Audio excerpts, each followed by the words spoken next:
Halo, Assalamualaikum warahmatullahi wabarakatuh. Ketemu lagi dengan Joko 25 Seedling Farm, Klinik Tani dan Aglonema. Alhamdulillahirrabbilalamin. Marilah kita panjatkan puji syukur kehadirat Allah Subhanahu wa Ta'ala yang telah memberikan nikmat sehat, nikmat umur panjang, sehingga jika Tani Channel bisa membuat konten, mudah-mudahan konten yang saya buat bisa memberikan cakrawala, informasi dalam budidaya tanaman padi dan untuk petani pada umumnya. Dan untuk pemirsa sekalian, semoga selalu diberikan nikmat sehat, nikmat umur panjang dan limpahan rezeki. Amin ya rabbal alamin. Pemirsa sekalian, di kesempatan ini jika Tani Channel akan mengulas sistem matun dengan alat sorok atau nggosrok. Cara ini memang sering dilakukan khususnya petani-petani tahun 80-90-an. Karena pada saat itu herbisida itu belum selektif tahun ini. Dan pada saat ini cara ini sudah banyak ditinggalkan di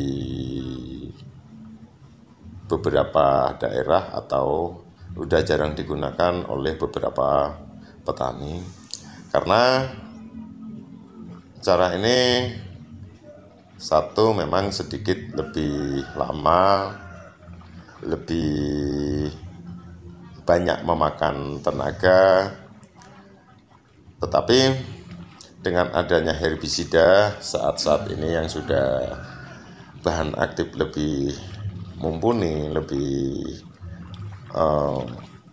keren atau lebih selektif sebagai herbisida pre-emergen, dia sebagai pembeku atau herbisida purna atau pembasmi.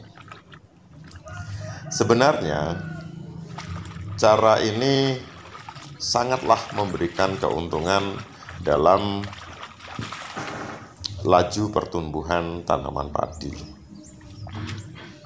dibanding menggunakan herbisida. Kalau menggunakan herbisida memang bisa dilakukan dalam luasan 1 hektar 1-2 orang untuk spray, sehingganya gulma tidak berkembang atau sudah bersih dalam jeda waktu tertentu. Tapi dengan sistem nggosrok atau sorok ini itu biasanya dilakukan beberapa orang, sehingga kos atau pembiayaan dalam proses budidaya tanaman padi itu memberikan dampak penambahan biaya atau penambahan kos. Walaupun seperti itu, sistem ini banyak memberikan keuntungan. Keuntungan yang pertama, selain mencabut rumput dengan sistem sorok ini,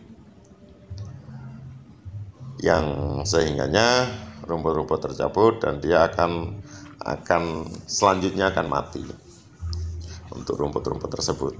Yang kedua, itu sebagai pemutus akar yang tidak sehat, yang sudah saling ketemu antar tanaman. Dengan diputus akar tanaman padi, secara otomatis akan timbul akar baru di kemudian hari. Di situ memberikan dampak laju pertumbuhan tanaman padi dan kesuburan tanaman akan lebih meningkat ataupun lebih bagus. Yang ketiga, keuntungannya dengan sistem nyorok ini yaitu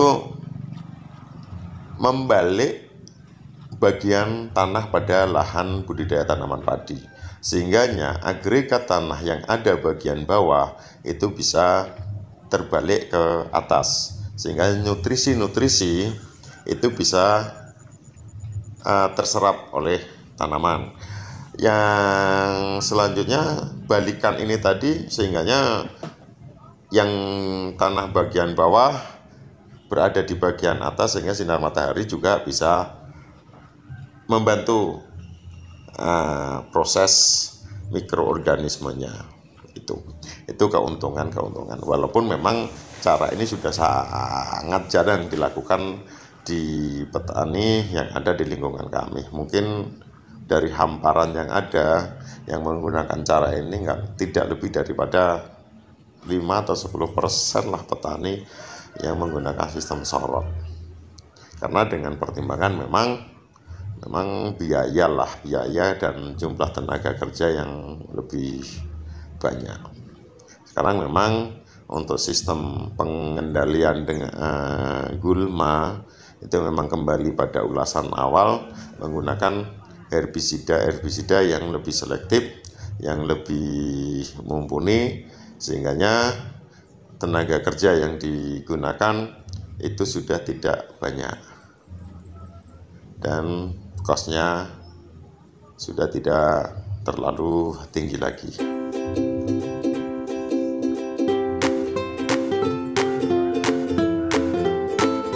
Sistem sorot ini biasanya dilakukan pada tanaman di kisaran umur 15-25 hari.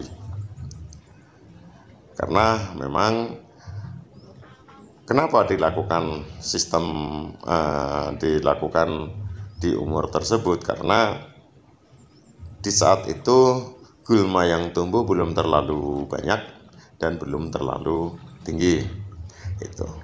Dan dengan sistem sorot ini itu air di lahan ditambah, sehingganya tanah itu menjadi lebih gembur, sehingganya nggak terlalu berat atau tidak terlalu keras.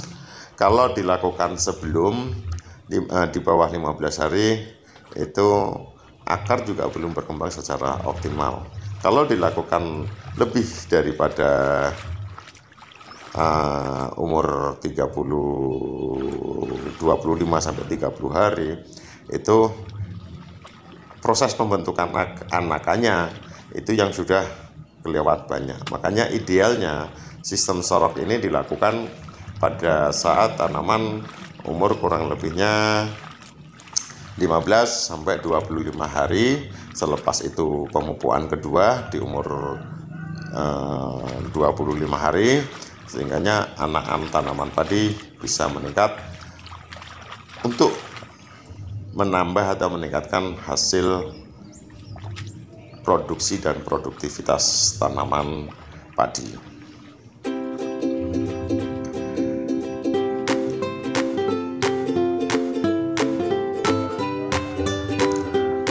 Karena ini beberapa perlakuan, selain juga ngelajur, juga harus nanti selesai rampung ngelajur itu akan namanya merapat. Maka dari itu memang agak sedikit lama cara ini dan makanya sudah ketinggalan zaman. Oke, sementara itu yang bisa saya ulas, mudah-mudahan bermanfaat dan bisa berkenan. Kalaupun ada tambahan atau komentar bisa di kolom komentar. Dan kurang lebihnya saya mohon maaf dan saya akhiri, billahi taufiq wal hidayah. Wassalamualaikum warahmatullahi wabarakatuh.